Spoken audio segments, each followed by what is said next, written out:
ganó un poquito.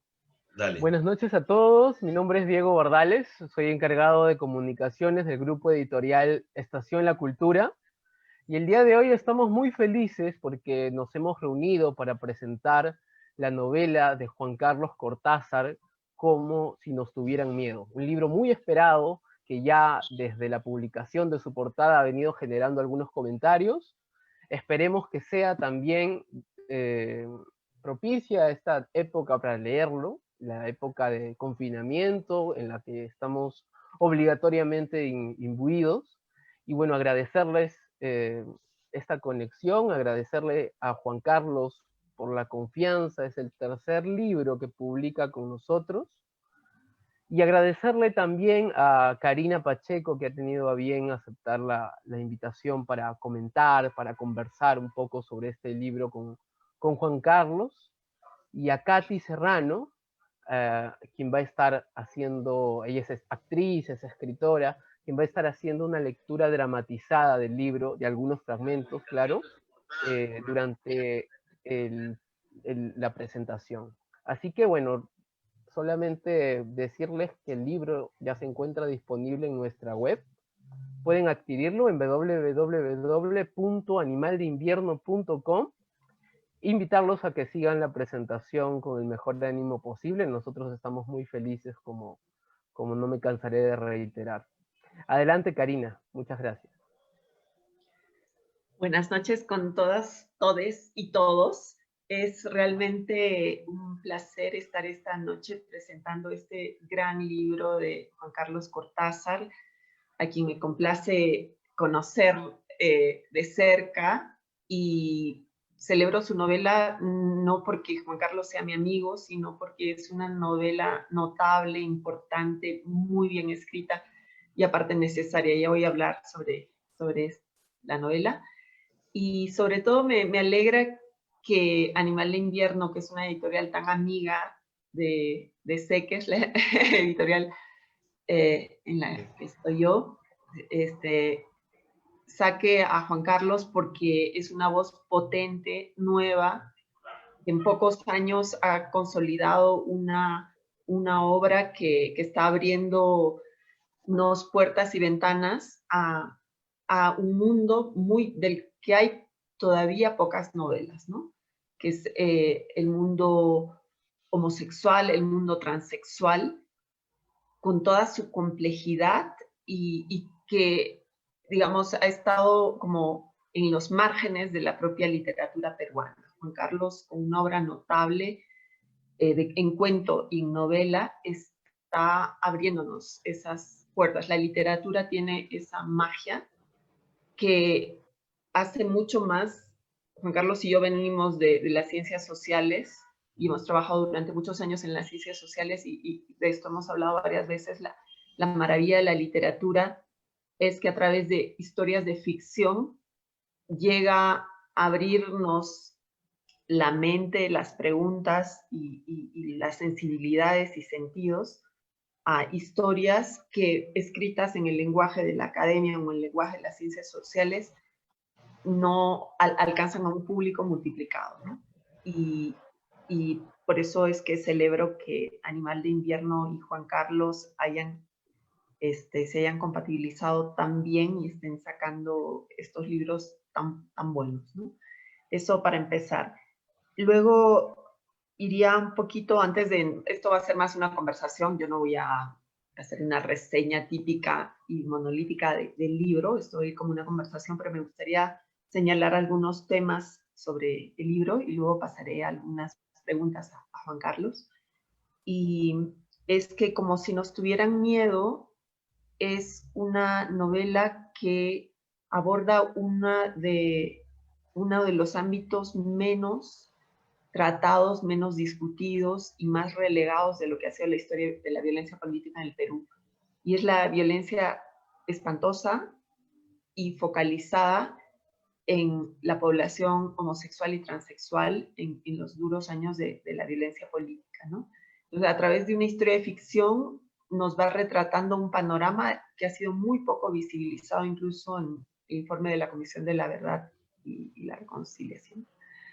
Y entonces habla de esta violencia ejercida contra la población homosexual y transexuales, pero esto no podemos tomarlo como algo puntual, como algo que pasó en esos años. De algún modo, la violencia política en general, la que vivimos en los años 80 y 90, son momentos de guerra, de conflicto armado interno, estos momentos de terrorismo, como se le quiera llamar, esos momentos crudos en la historia de cada país, muchas veces los queremos enfocar como que la violencia o los momentos de heroísmo también que se desvelan en esos momentos son episódicos, corresponden a ese tiempo y la gente dice ya pasó. Pero el tema es que en esos momentos álgidos se desatan demonios que están latentes y que vienen de mucho antes. Y esos demonios de algún modo se desatan de manera más cruda y saltan a los ojos de todo el mundo de manera más visible. Y esos demonios lamentablemente son demonios que de algún modo,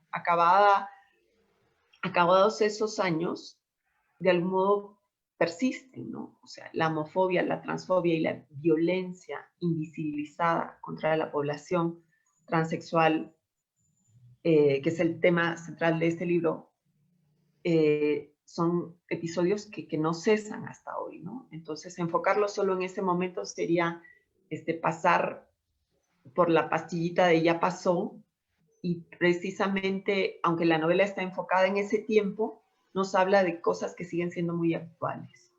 Y de otro lado, la trama es al mismo tiempo un thriller, te mantiene en suspenso a lo largo de la novela, o sea, no solo la trama es interesante, importante, nos abre ventanas, sino que además, como lectora, yo celebro que haya unos personajes tan bien construidos que te parece estarlos viendo.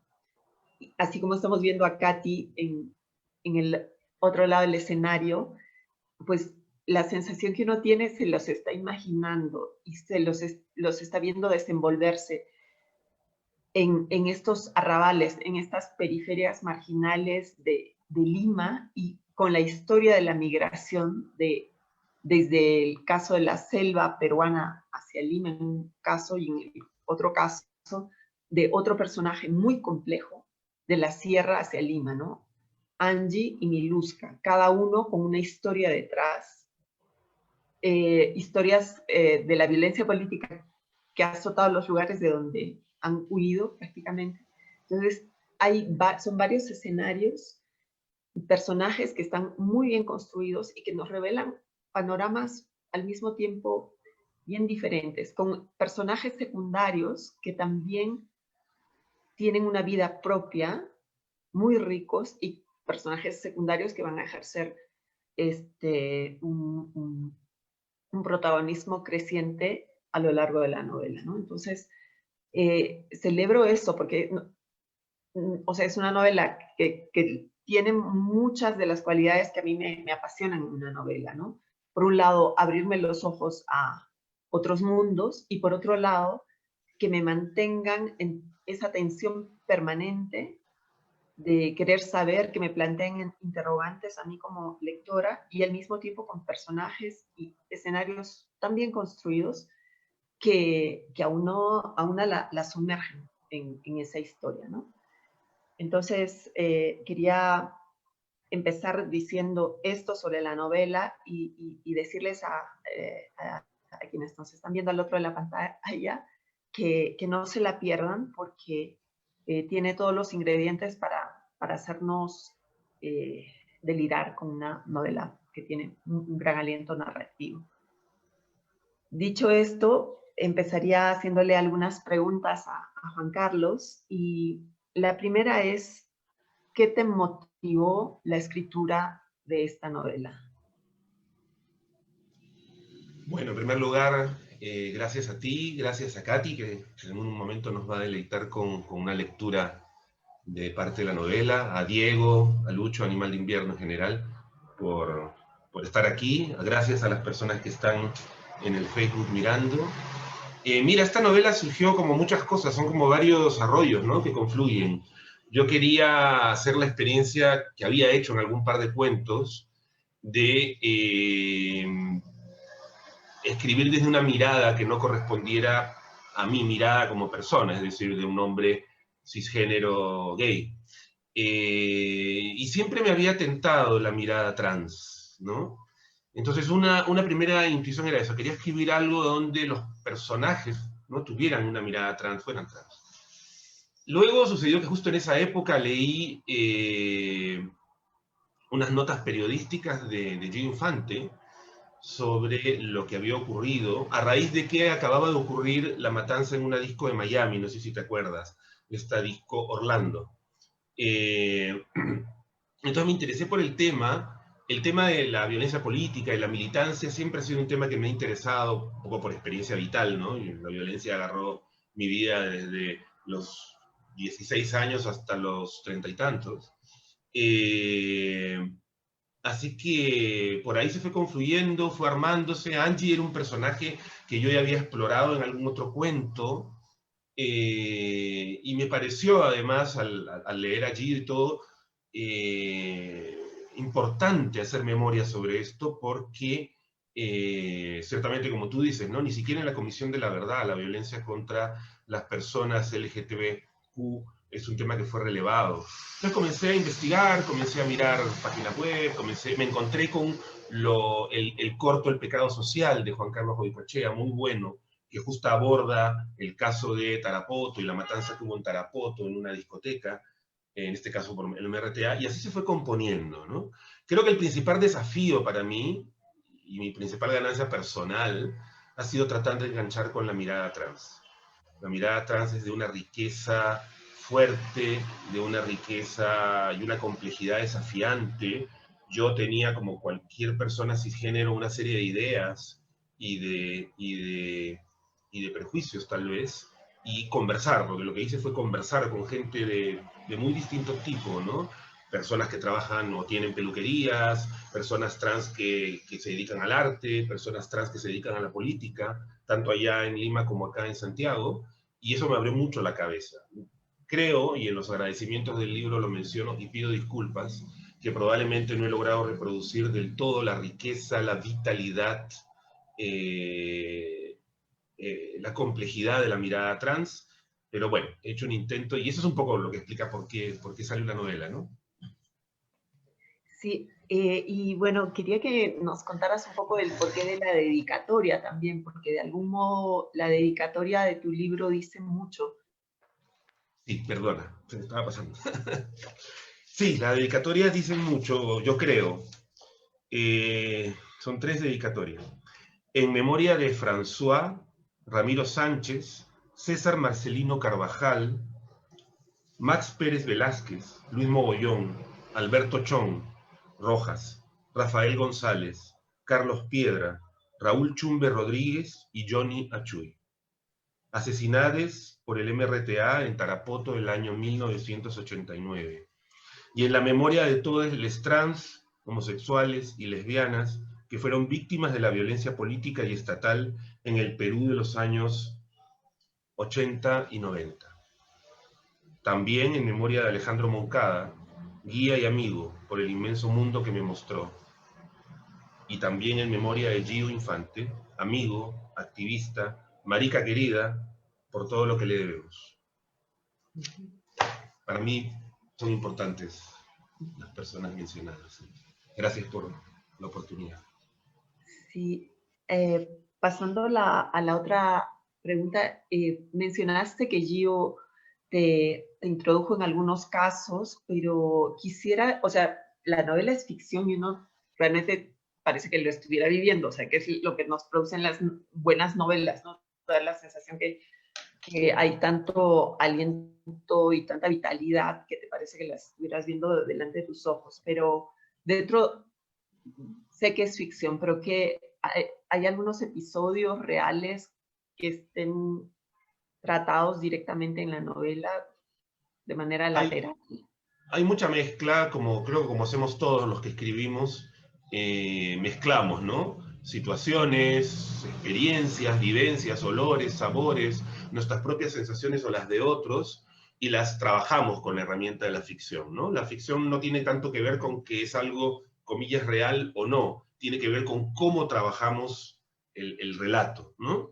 Y bueno, ciertamente hay desde el inicio, ¿no? Esa imagen inicial de la novela con la hoz y el martillo en el cerro iluminado, yo la vi el año 85 en Lima, ahí en el Cerro de Amancaes, y recuerdo las sensaciones. O, por ejemplo, en el capítulo que corresponde a uno de los personajes, Leoncio, un muchacho joven que va a dar a este barrio que inventé, Melgar, la sensación cuando cruza uno de los puentes sobre el río y comienza a pisar ese inmenso basural, ¿no? Que son como capas geológicas de basura y la gente escarbando y trabajando y viviendo y comiendo, fue algo que yo viví a los 16 años, y acá está ficcionado, ¿no? El mismo Melgar, el barrio de desplazados que inventé, un instrumento que no es ya nada inusual, digamos, responde mucho a mi experiencia en un pueblo joven de Callao y luego viviendo en el cono norte de Lima, en Independencia. Luego hay un montón de acontecimientos que son reales, digamos, ¿no? El año 92, que es el año en que se sitúa la novela, es un año en que pasaron muchas cosas. Yo me sorprendí cuando estuve revisando medios, darme cuenta cuánto había ocurrido en un solo año. Y en ese año, aparte de las matanzas lamentablemente frecuentes que ocurrían en cárceles, en campo, en la ciudad, además de eso ocurrió el cierre del Congreso por parte de Fujimori, el atentado de Tarata y la captura de Abimael. Todo en un mismo año, entre mayo y septiembre. Entonces, sí, yo creo que hay mucho de real, de acontecimiento que es ficción, hecho ficción, ¿no? Los tres personajes también, a veces inspiro en alguien, tal vez Leoncio está de alguna forma más inspirado en lo que eran mis sensaciones a los 17, 18, 19, 20 años, ¿no? Angie y Miluska, que son los personajes trans, no sé, los he inventado, pero en base a lo que uno va copiando y recogiendo de otras lecturas, de experiencia, de conversar con gente. Has hablado de Angie y Miluska y estaba pensando en el salón de belleza, ¿no? Como una metáfora y a la vez como ese esfuerzo de estos dos personajes, quizás más especialmente de Angie, ¿no? O sea, esa testarudez por crear la belleza en medio de todo ese horror, ¿no? De ese espanto rodeado de basurales y de violencia latente y al mismo tiempo de la propia huida constante, ¿no? No sé si podrías hablarnos un poco de lo que simboliza el salón de belleza. Bueno, yo creo que no se puede evitar, y hay una referencia, es un texto que uno de mis textos preferidos, es Salón de Belleza de Mario Bellatín. Todo un desafío construir un personaje que siquiera se acercara a tener el soplo de vida que tiene la narradora de Salón de Belleza de Bellatín. Por un lado, el tema del salón de belleza sí, tiene que ver con un contraste, digamos, en un lugar de tanto dolor, sufrimiento y asco, ¿no? Porque es un lugar que huele a basura, vive del basural, es un lugar feo, inhóspito, bueno, los que hemos conocido además lo que eran los barrios, los pueblos jóvenes de desplazados, o sea, si ya un barrio popular en Lima, un pueblo joven, como se dice, era grave, los de desplazados eran absolutamente más graves. Y en ese lugar hacer belleza, ¿no? Y la propia construcción femenina que quiere tener Angie de sí misma como una mujer bella, es un contraste que yo creo que me parece que podía servir, ¿no? También responde a un dato de verosimilitud, digamos, ¿no? En cuanto que las personas trans, y eso es algo que todavía sigue ahora existiendo, pero mucho más en los años 90 o 80, ¿no? La belleza, la vestimenta, la peluquería es una de las pocas salidas laborales independientes que pueden tener, ¿no? Entonces también era por un dato de verosimilitud. Alguna vez conversé con un amigo, con Julio Locio, que debe estar mirando por ahí, el tema del riesgo de caer en el estereotipo, ¿no? Yo espero no haber caído, porque yo creo que es lo que he tratado de imitar, porque fuimos los que escribimos, somos copiones, ¿no? De Bellatín, es que el personaje de Bellatín, por ejemplo, también uno podría pensar que es el estereotipo de la peluquera trans, y sin embargo la profundidad, el conflicto interno, los pliegues de esa personalidad, ¿no? de la personaje de salón de belleza, hacen que escape el cliché. Yo tengo la esperanza que algo de eso pase con Angie, ¿no? Miluska es un personaje mucho más complicado, mucho más complejo. Vamos a ver ahora a Miluska escenificada, actuada por Katy. Miluska es un personaje distinto. Yo no sé si... Trans en el sentido amplio del término trans, ¿no? Todo lo que sea fluidez, transición entre géneros, pero no es la persona transgénero y transexual explícitamente que sí es Angie, ¿no? Es un personaje mucho más complejo e inestable. Sí. Bueno, vamos a dar paso a la Jaujina. ¿Estás lista, Katy? Ahí está, sí, Ahí bárbaro. está.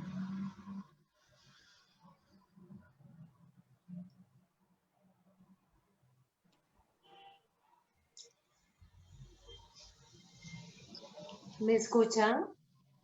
Sí.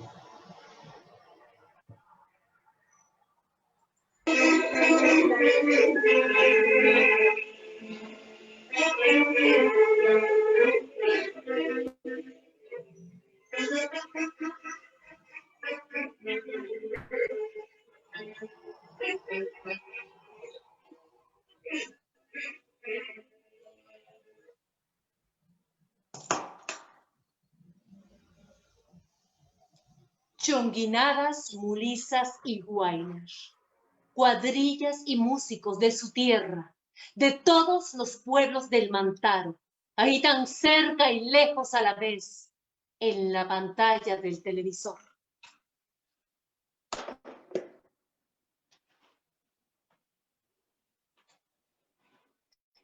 El ritmo de esas danzas, los colores, mucho tiempo atrás ya, se asoma por la puerta. Angie ha salido temprano y no se la ve regresando todavía. Chonguinadas, mulizas, huaylas, hace mucho tiempo ya. No debería, pero ¿qué hacer ya? Y se deja arrastrar por la música de la tele, tonadas que despiertan la ilusión, el sentirse, aunque fuera un ratito, algo corto, revivir una cuadrilla de tunantada con los saxofones y clarinetes, las arpas y los violines, el ritmo constante que de rato en rato hace pausa, ese que hace tanto tiempo no se le mete en los pies. Radio Televisión Peruana, Canal 7, algo más que ver televisión. La voz angulosa del locutor aborta la música. Jamás ve el 7, pura propaganda del gobierno fascista. Y aún así no cambia de canal y espera. Acaricia la oportunidad. Las manos apretadas una contra la otra luchan contra la eventualidad de que ese resquicio por alguna razón se cierre y frustre, porque ahí en Melgar nada, ni música de su tierra tiene. Fingiendo desatender el televisor, baja la mirada y de pronto sobre uno de los espejos, su propio reflejo. El vestido recto, aburrido, la distancia, los kilómetros, sí, pero sobre todo los años, lo hecho, la distancia con los colores y formas del Mantaro. Y claro, lo sabe bien. Tener cuidado, mucho cuidado. En Melgar, nada que pueda dar alguna pista sobre de dónde viene, por cuáles lugares ha estado, qué ha hecho.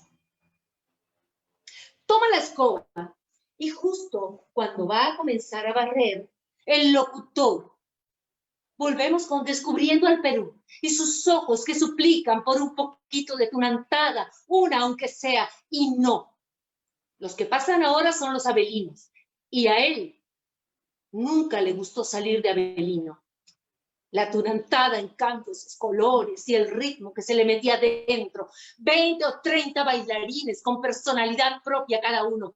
Pasos y vestidos y entre tanto personaje una. La Jaujina. Esa que nadie podía dejar de mirar. Él tampoco. Pero eso fue después. Primero estuvo la vieja Pichana. Nos ha faltado el que baila de Pichana, le dijo su tío una tarde. Por eso te he venido a buscar, Wilder. No, tío, esa no.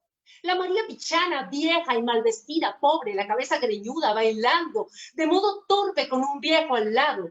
Estaba ahí para hacer reír, no para ser admirada. ¿Por qué es mujer no quieres? Todo el mundo sabe, sobrino.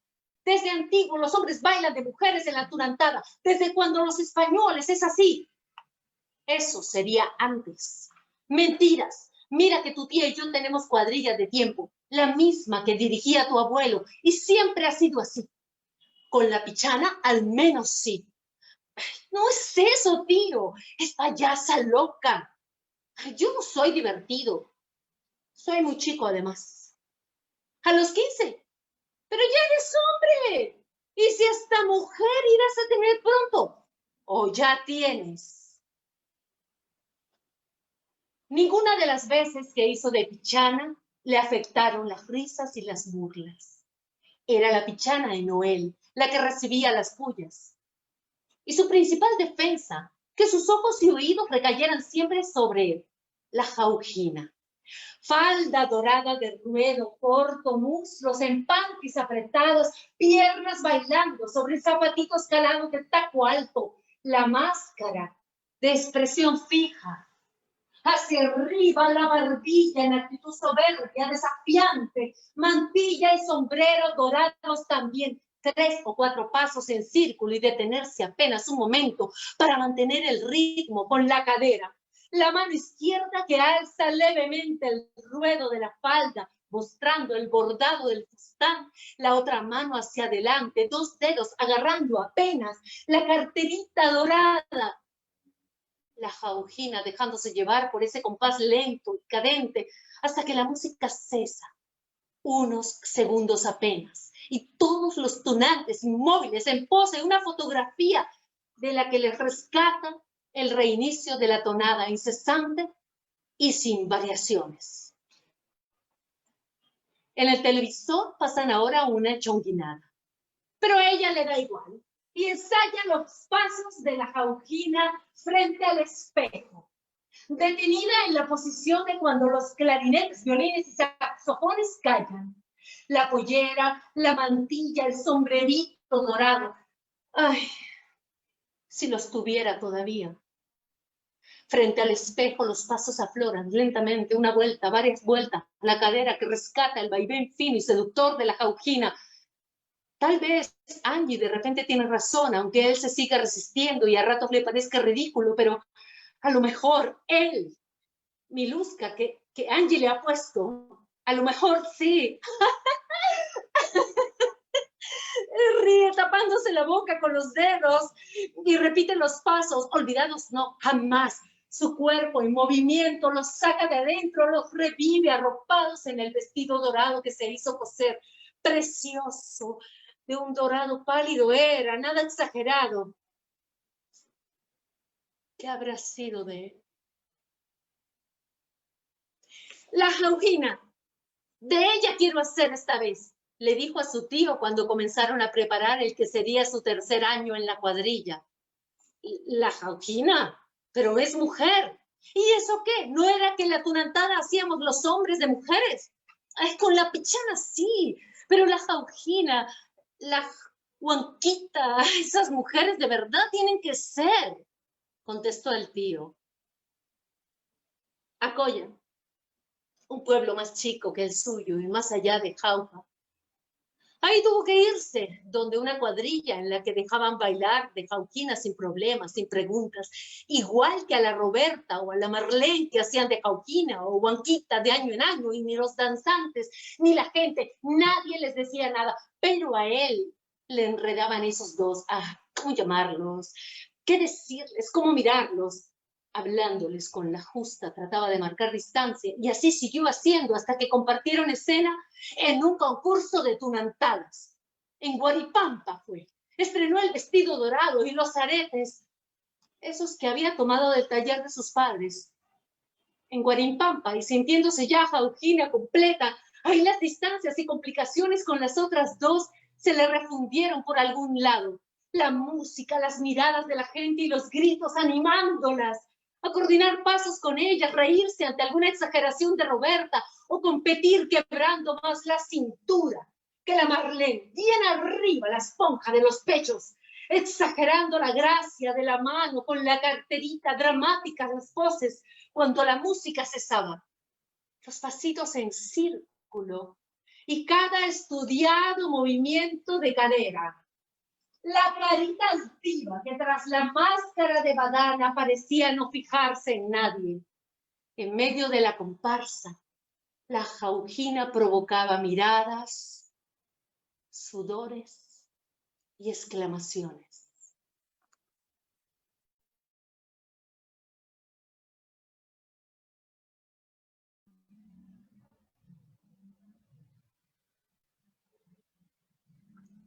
Buenísimo, realmente buenísimo. Es otro texto leído en esa voz, de verdad. No sé qué opinas tú, Karina. Es que es tremendo verlo así. Y bueno, ese es el tema, ¿no? O sea, la novela siento que da para mucho. O sea, sería fantástico que alguien se animase a hacer al ver la actuación de Katy ahora mismo, estaba pensando que sería fantástico. O sea, hay muchas escenas que dan para poder hacer una adaptación teatral o una adaptación cinematográfica o algo que combine danza. No sé, hay varias escenas que son bien poderosas en términos de lo visual, de lo que da como explosión visual, ¿no? Sí. Y Katy ha abordado realmente la parte de la jaujina que es Wilder, cuando Miluska es todavía Wilder y todavía no ha dado uno de los pasos hacia uno de los lados de los cuales va a terminar de huir. No quiero ser spoiler contando qué pasa con Wilder, pero quisiera, Juan Carlos, que hables un poquito más de ese personaje, porque es un personaje tremendamente complejo, o sea, con unos claroscuros permanentes a lo largo de la novela hasta el final, ¿no? O sea, tú ves sus claroscuros y hay momentos en los que, o sea, como que te encandila y en otros en los que hay un aliento siniestro. ¿Nos podrías hablar un poquito más de esto? Sí, Sin spoilear la novela. voy a tratar de spoilear lo menos posible, pero hay un elemento que no sé, que es central, aunque sea un poquito spoiling. Igual está muy presente desde el inicio de la novela, o sea que no es complicado. Miluska, es decir, Wilder, ¿no? Wilder era su nombre de niño, de joven. Luego de haber tenido otro nombre más, que no sale en la novela, no salió, que es su chapa, ¿no? De cuando era militante de Sendero.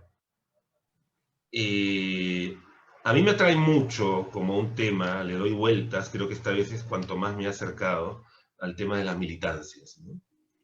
Hay de todo tipo de militancias, pero no podemos negar que lo que vivimos en el Perú de los 80s y los 90s fue resultado de unas militancias políticas e ideológicas muy duras. Quienes vivimos distintos tipos de militancia en esa época creo que recordamos. Hoy en día hay más la idea del activista, ¿no?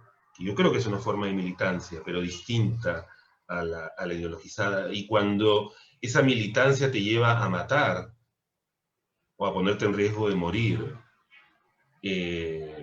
no sé, yo traté de construir a Miluska a partir de ese eje.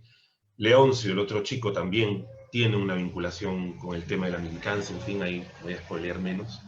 Pero además, Miluska Wilder tiene esta situación, que es que hay algo en él que le atrae de la feminidad, que es un poco el texto que ha leído y actuado Katy, es el inicio del capítulo con la mirada, porque los 3 primeros capítulos, la novela tiene 5, los 3 primeros capítulos son claramente desde la mirada de cada personaje. El primer capítulo la mirada de Angie, el segundo de Leoncio, y el tercero, que se titula La Jaujina, es desde la mirada de Miluska. Luego, en los últimos 2 capítulos, las 3 miradas se mezclan, ¿no?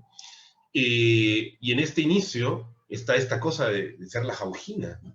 Que es ser una mujer atractiva, vista, eso de que genera sudores y exclamaciones. Ahora vamos a escuchar un poquito más después.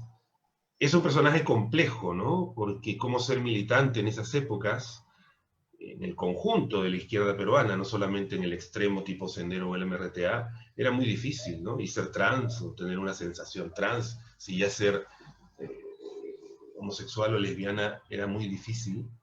Y eso es tal vez una de las cosas que me imagino yo que la novela puede echar luz, ¿no? Como todo este discurso de justicia, de hombre nuevo, por ejemplo, en el caso del MRTA, más claramente, no incluía, pues, ¿no? A los homosexuales, ni a las lesbianas, ni a las trans, y se les mataba como una operación de limpieza militante, ¿no? De limpieza moral. Yo creo que en este momento donde otra vez, desde ámbitos muy distintos, nos vuelve a surgir esta suerte de sentido de corrección moralista, casi victoriana a ratos, es bueno recordar que cuando uno le da a una moral desde una militancia con demasiada rigidez, eso puede terminar matando. Y como tú dices, en ese sentido, si bien la novela ocurre en el 92, hoy en día los travesticidios, ¿no?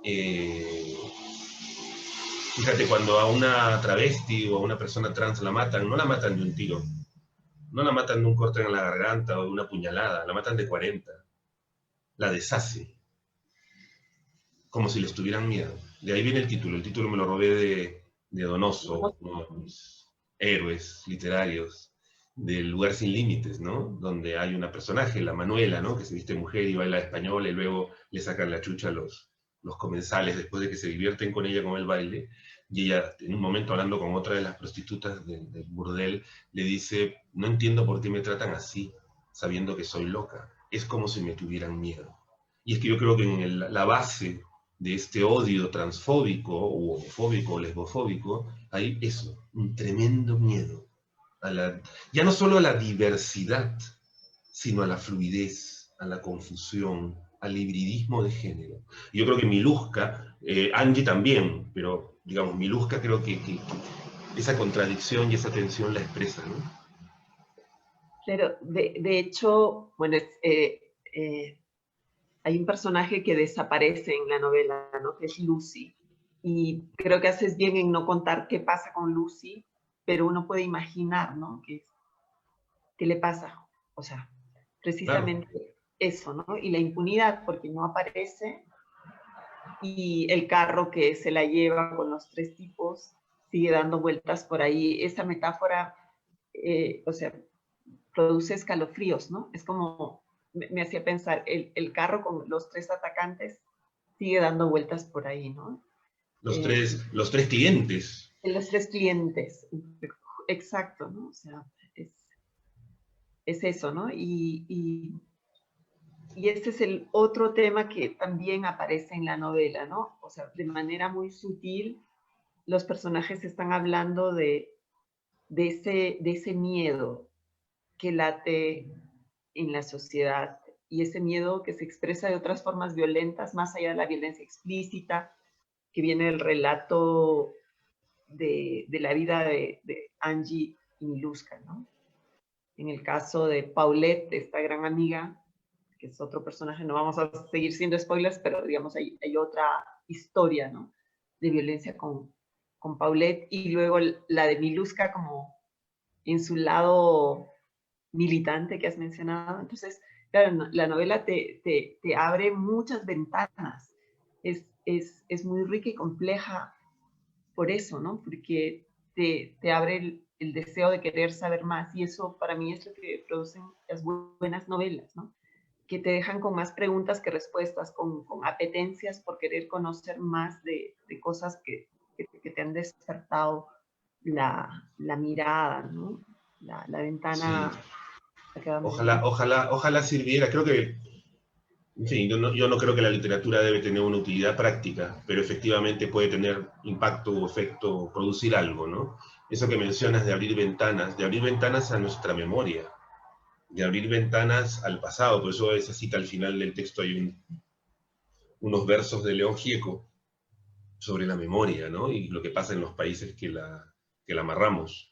Yo creo que en un momento en que ya la tentación es decir, ya eso pasó, ya estamos en otra cosa, no solo no estamos en otra cosa, la violencia transfóbica sigue existiendo, pero más allá de eso, lo que nos pasó como país nos pasó ayer por la tarde.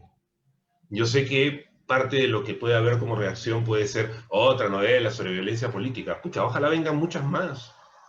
Porque yo creo que la literatura, el arte, la pintura, el teatro, las ciencias sociales, la filosofía, todos tenemos que aportar a curar, más que cerrar, curar la herida. Y esa herida está abierta, muy abierta, y yo creo que ese abrir ventanas a mirar, a mirarnos.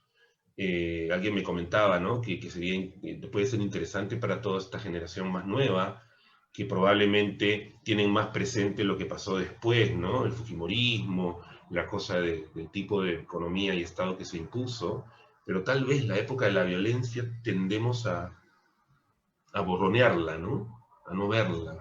Yo creo que hay que mirarla a la cara, pues. Hay que mirarla a la cara.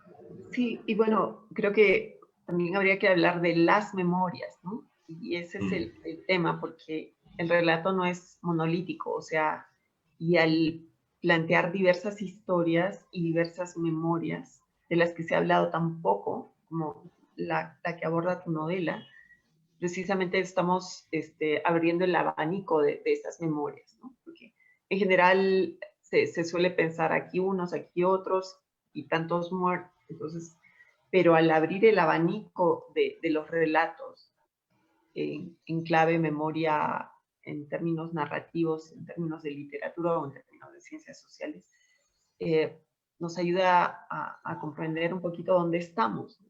Porque cuando ves aquellos años, ves cómo hay algunos elementos que se siguen arrastrando hasta hoy.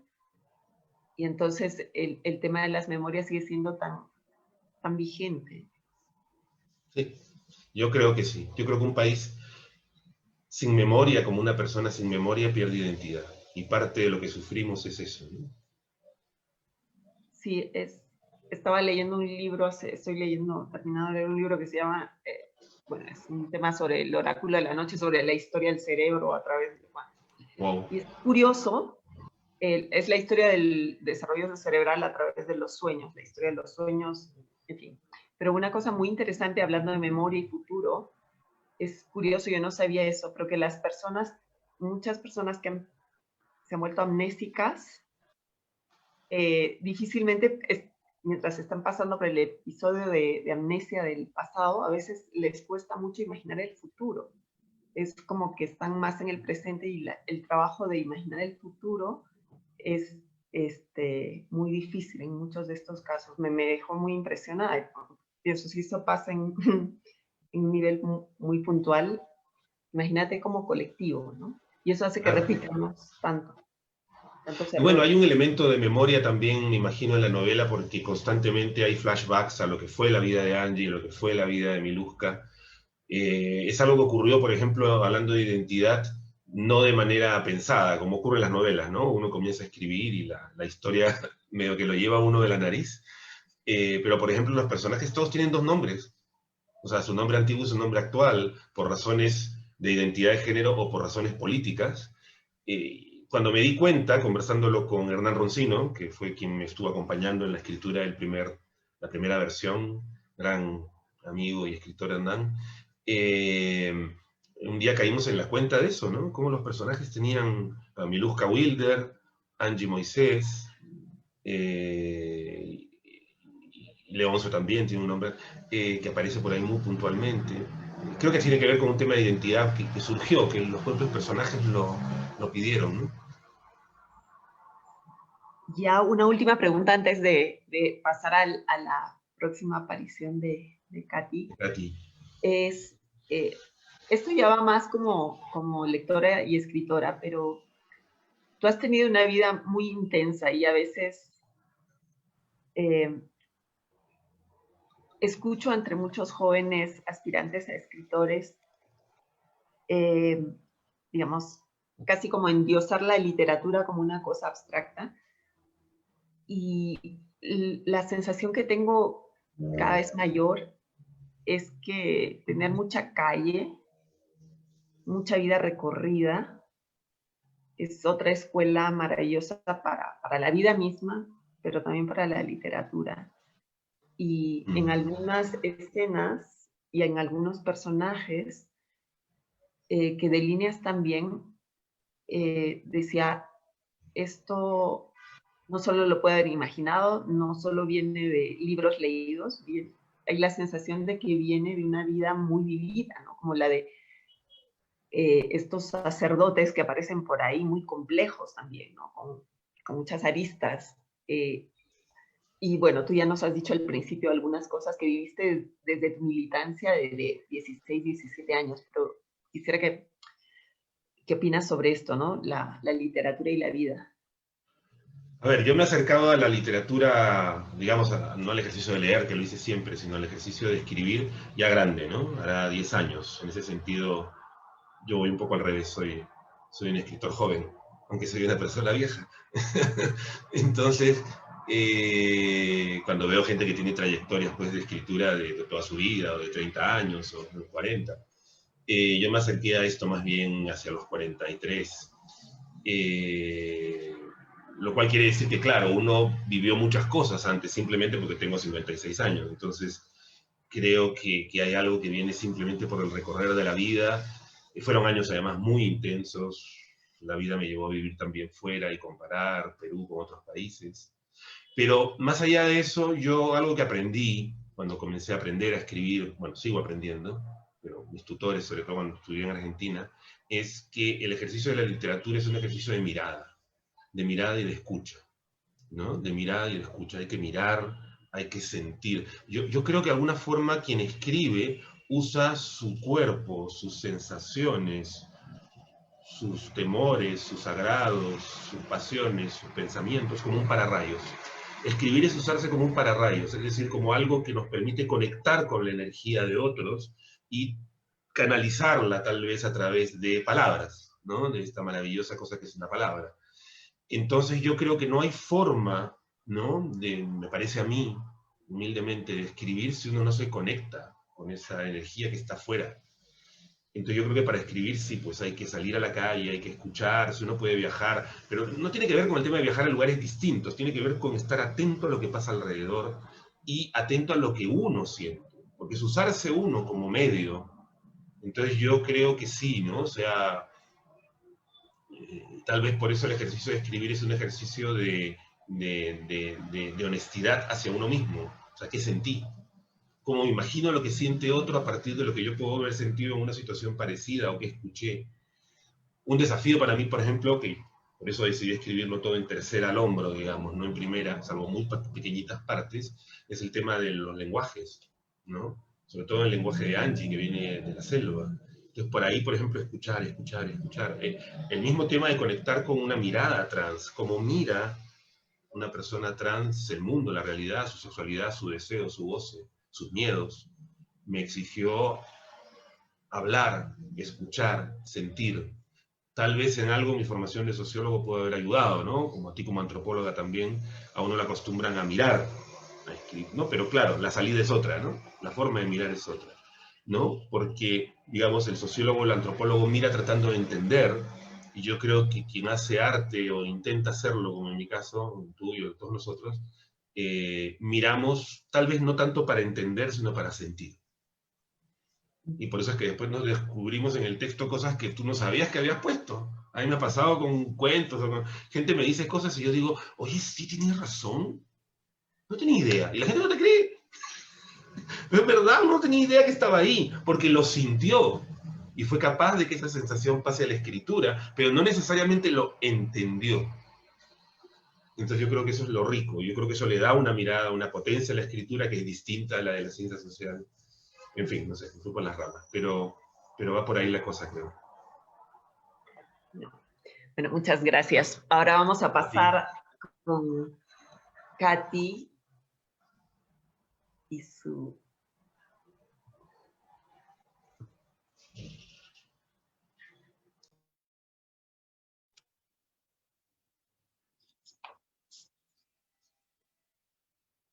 Se termina descubriendo el Perú, la música, el mantal.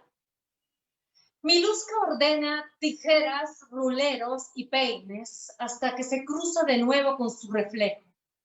La tunantada la tiene dentro todavía. El sombrero ladeado, la carterita. De pronto sus manos enmarcan su cara y suben hasta las orejas desnudas. Los aretes, forma de hoja tenían, el borde de filigrana, la típica filigrana de los joyeros de San Jerónimo. Va hacia el cuarto, se acerca al tocador de Angie. Aretes brillantes y coloridos, pedacitos de vidrio o plástico, destellos que aparentan nomás. Cojudeces. Como los de San Jerónimo, nada. Un par debería haber guardado al menos. Pero todo lo tiró. Aretes y fotos. Los zapatos de tacón, el sombrerito, el vestido dorado, no. Fue incapaz de echarlo a la basura o hacerlo tiras. Y a escondidas lo metió en el ropero de su mamá. Así nomás, sin decir nada. Ahora, ¿dónde conseguirse unos aretes de filigrana? En el centro de Lima, en alguna feria debe haber. En polvos azules. Aunque así de finos como los de sus padres, imposible. Sus padres, horas de horas encorvados para crear esas pequeñas maravillas de plata. Ni siquiera saben si él vive todavía. Que se iba con los compañeros, eso les dijo. Que dejaba los estudios en Huancayo, la familia, el ayudarlos con el taller, la cuadrilla de Acoya también, por supuesto. Todo lo de la Jauquina debe desaparecer. No podía quedar ni rastro de ella. Él mismo desapareció del todo. Se dedicó al trabajo de masas y con su columna recorrió quebradas, pueblos y haciendas, lugares en la ceja de selva donde jamás había pensado estar. Frío, hambre y peligro, todo esto pasó. Y al final, en el pequeño espejo del tocador, su cara redonda y oscura, los escasos pelos del mentón comenzando a asomar. Al final, todo eso, ¿para qué?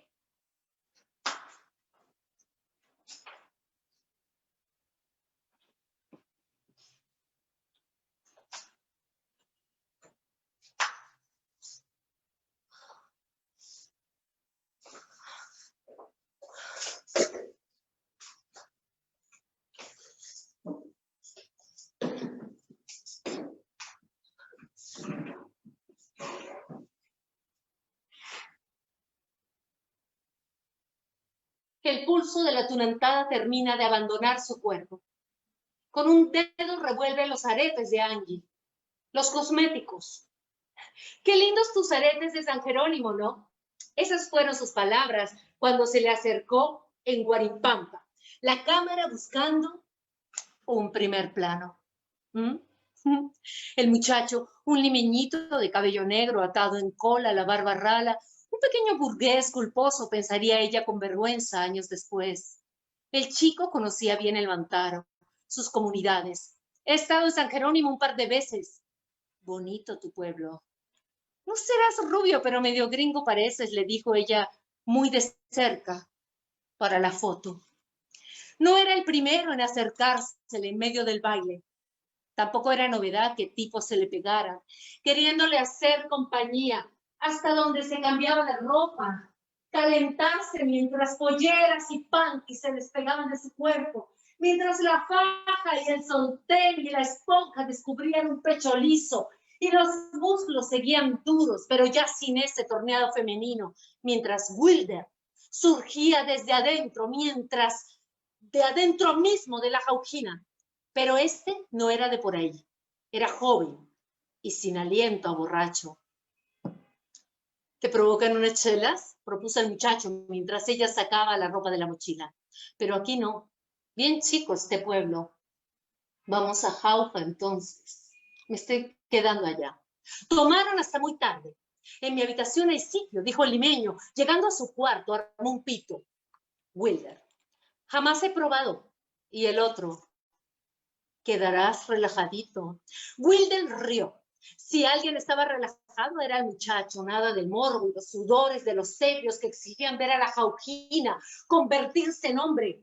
Nada de la prepotencia de comerciantes venidos de Huancayo o Lima. Esos que podían manosear, besar, jugar como quisieran con su culo, porque el billete da derecho a todo. Al segundo pito, la mano del Wilder se metió por debajo del calzoncillo del otro. El muchacho solo alcanzó a sonreír y sonreír.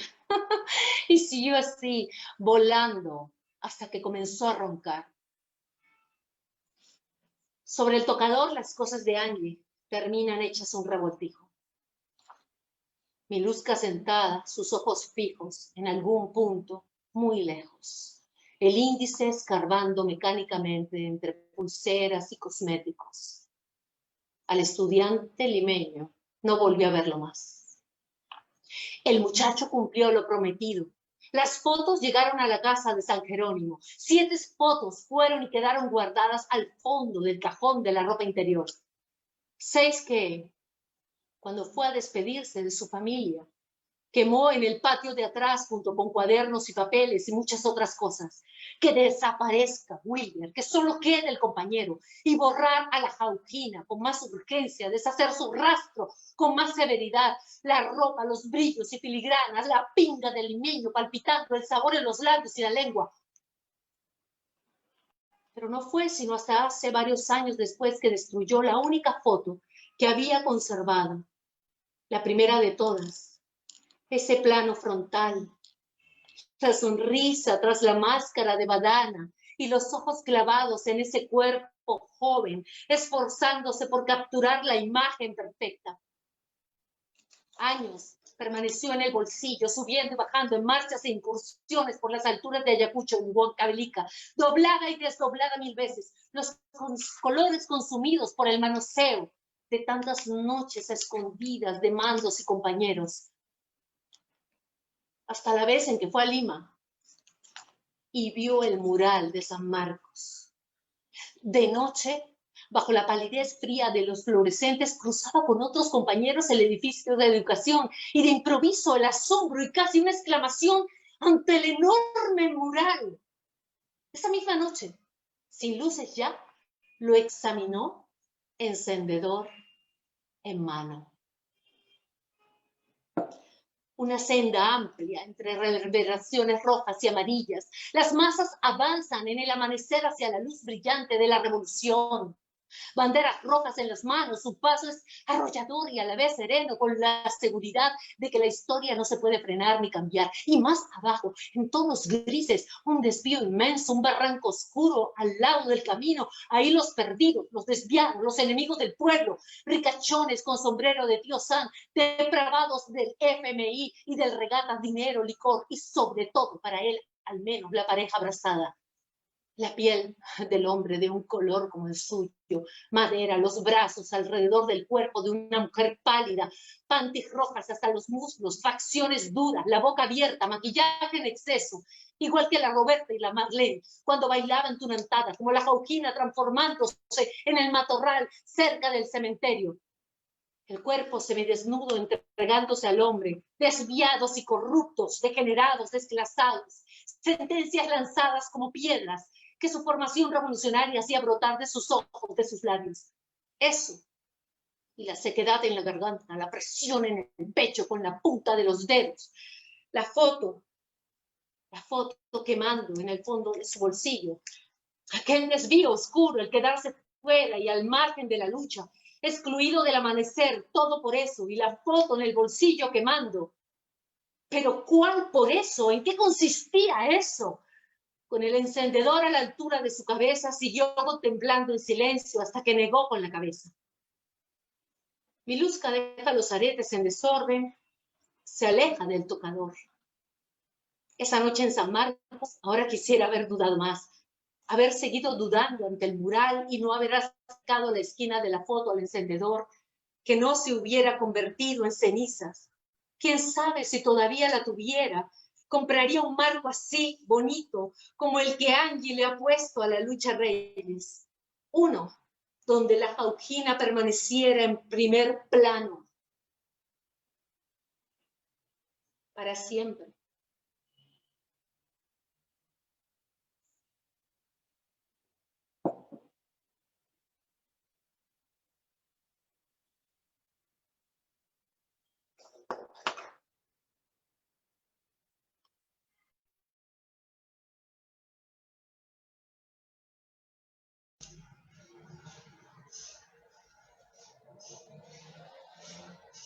Maravillosa lectura e interpretación de Katy. Es muy impresionante para mí ver a Miluska, a Wilder, en persona. Mil gracias, Katia. Es un personaje duro, sí, Miluska. Personaje difícil. Creo que el que más me costó también. Muchas gracias a ti, Juan Carlos. Muchas gracias. Y una excelente interpretación, Katy, conmovedora. Es eso de quemar la imagen. Dice mucho. El pasado, lo que se quiere guardar, bueno, tantas cosas. Bueno, como ya estamos, creo que terminando, ¿no, Karina? Sí, todo tuyo. No, solamente quería hacer algunos agradecimientos. En primer lugar, a ti, Karina, por tu lectura, por tus comentarios, por tu valoración, que para mí pesa mucho siendo la escritora que eres y la persona que eres. Y gracias por tus maravillosas palabras para la contratapa. A Katy, por personificar a este personaje salud, tan complejo que es Miluska Wilder.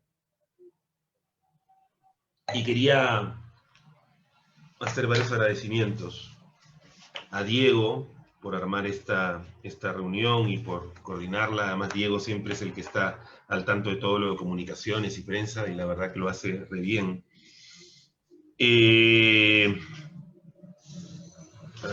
No voy a leerlo de acá. Bueno, agradecer al equipo de Animal de Invierno. Para mí, publicar con los amigos de Animal, con Lucho Zúñiga, ya es segunda o tercera vez que trabajamos un texto, y Lucho, la verdad, es tan cómplice del texto como yo. Una pena que no haya podido llegar ahora. Se escapó, pero no se escapó, estaba con un lío familiar, pero igual, cuando se dice, no sé cómo te pasa a ti, bueno, a las dos, a Karina y a Katy, que también es escritora, y Katy, Karina, siempre se dice que la escritura es una experiencia solitaria, ¿no? Pero mi experiencia no es tan solitaria. O sea, uno escribe solo, pero luego están los colegas que te leen. En mi caso siempre busco a alguien que me haga como tutoría, porque yo la verdad que estoy comenzando. Y luego el objeto libro es un objeto colectivo, ¿no? Es un objeto colectivo, no la tapa, la grabación, el material, la venta, ¿no? La difusión. Entonces yo estoy muy agradecido del trabajo del equipo Animal de Invierno, de Lucho, de Melissa, de Canchita, de Diego, de Nedina. También ahora sé que está ahí apoyando a Natanael, no sé si me olvidé de alguien, me perdonan. Lucero, todos los demás, porque realmente es un equipo que trabaja en equipo, y lo que se resulta, a propósito, acá está el libro, me llegó justo cuando comenzaba. Gracias a la querida gestión del Chasqui, Bruno Pollack, que se vino por acá.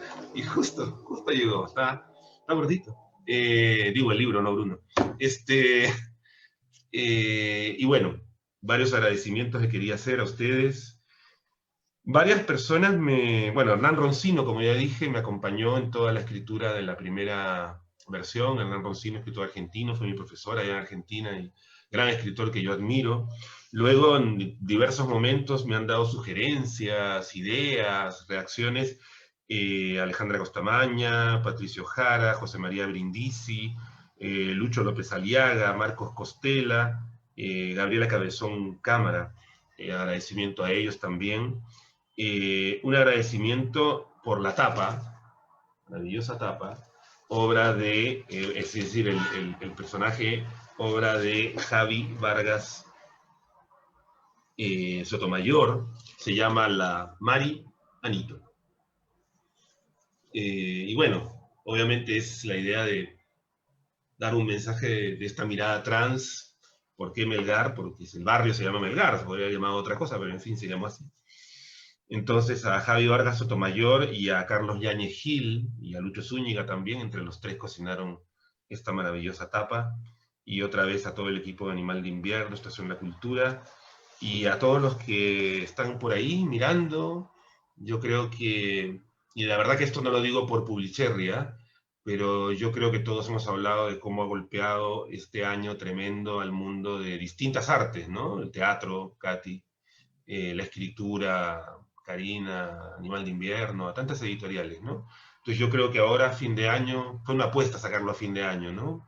Inicialmente el libro iba a salir en junio, pero, en fin, la pandemia y los problemas que a todos nos impuso, pospuso esto, pero finalmente sale. Eh, y bueno, que salga en este año tan especial un libro que, en fin, trata de otro año tan especial como fue el 92, ¿no? Tal vez, no sé.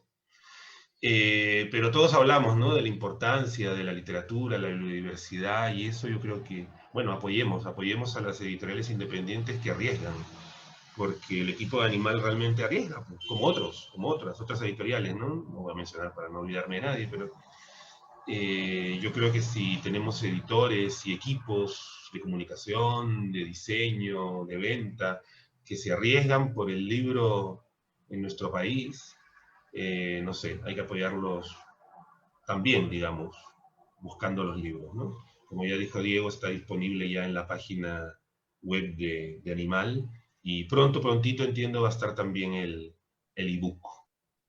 Pero Katy, ahora que no estás de... Perdona, yo sé que tenemos que terminar, pero si quieres decir algo, ya que no estás de Milusca ahora.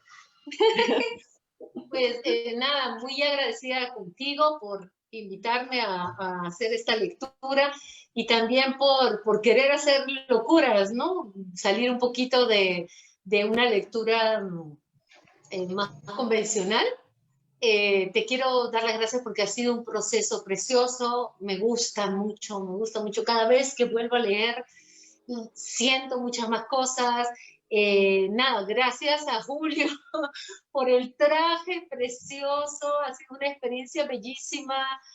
He sentido cosas increíbles poniéndome el traje, jugar con la máscara, sentir que, no sé si se entendió, pero yo quise que la Jauquina nunca abandonó a Miluska, ¿no? Hasta ese momento que quemé la foto y nada, que ha sido una experiencia preciosa, que me divertí tal y como hablamos y que auguro todo el éxito y por favor que compren el libro porque está espectacular. Y Karina, qué lindo también estar acá contigo. Eso. Es un año duro, pero también ha sido un año con mucho aprendizaje y con muchos descubrimientos y un año con cosas bellas como que salga tu libro.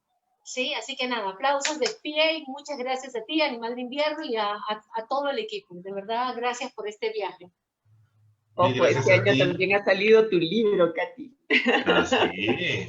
Uf, que si hay que verlo, pega peor que mis guantes de box. Y gracias a ustedes, de verdad ha sido una maravilla compartir esto, le he pasado muy lindo. Karina, Katy, Diego, muchas gracias. No sé si tú, Diego, pero vamos, bueno, primero, salud. Salud. Y muchas Salud. gracias a todos, muchas gracias Katy, Karina, Juan Carlos. Doblemente gracias Juan Carlos por la confianza de siempre, como te dije al inicio, es un honor contar con un autor que nos motiva a trabajar en equipo, como bien lo has dicho, y estamos agradecidos por, bueno, empezamos con Cuando los hijos duermen y ahora no íbamos a imaginar nunca que, que el camino iba a ser tan largo y qué bueno que sigamos transitándolo juntos, ¿no? Agradecerles a los que nos han venido acompañando en esta transmisión. Han habido muchísimos comentarios de distintas partes, además. Nos ha escrito la poeta, escritora Violeta Barrientos, también felicitándote.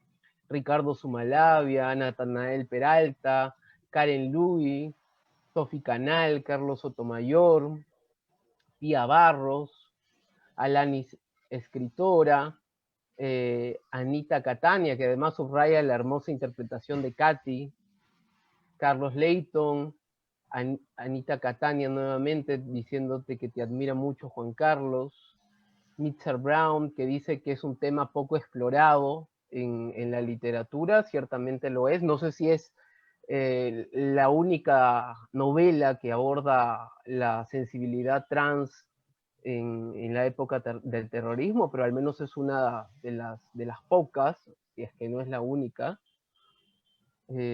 Rosario Elisa Sumalavia dice también bravo Katy.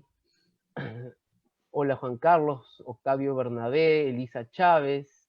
Desde Argentina, Serena Bianchotti te manda saludos Juan Carlos.